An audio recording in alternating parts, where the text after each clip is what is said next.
prvakinje ovde, ali ti si sad tu sa nama da podeliš utiske. Danijela Lazović, kako izgleda dan kasnije? Isto kao dan pre. Mislim da još uvek nismo svesni našeg uspeha. Nismo spavali celu noć, tako da mislim da nam treba malo više vremena da... To se nekima i po glasu čuje. Pa da. Ali dobro, mislim da imamo pravo za slavlje i ovo je stvarno neopisiv osjećaj biti ovde. Mislim da je sam svako sportista biti na ovom balkonu i eto nama se ostvaramo. Ajde sad da probamo da protrčimo kroz ovo prvenstvo. Ludo je potpuno, 12 utakmica, 2 grupe, pa ponovo sa istim rivalima.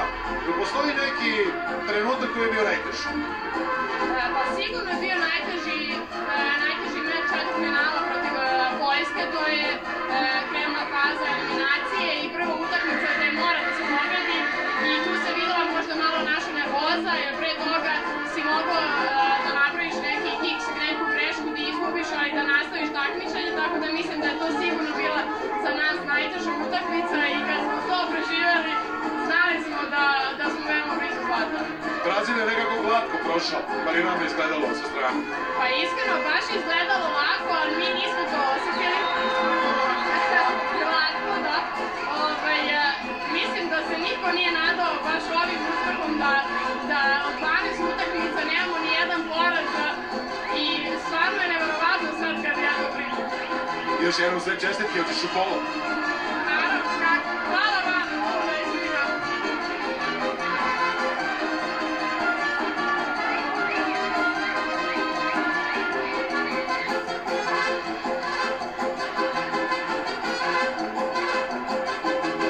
Jovana Stevanović, dama koja dolazi iz jedne sportske porodice i sad, kako je to kad tatu prevaziš? Pa nisam ga ja još prevaziš. Dobro, ti imaš svetsku titulu, imaš zlato od toga. Pa znam, ali moj tata je bio veliki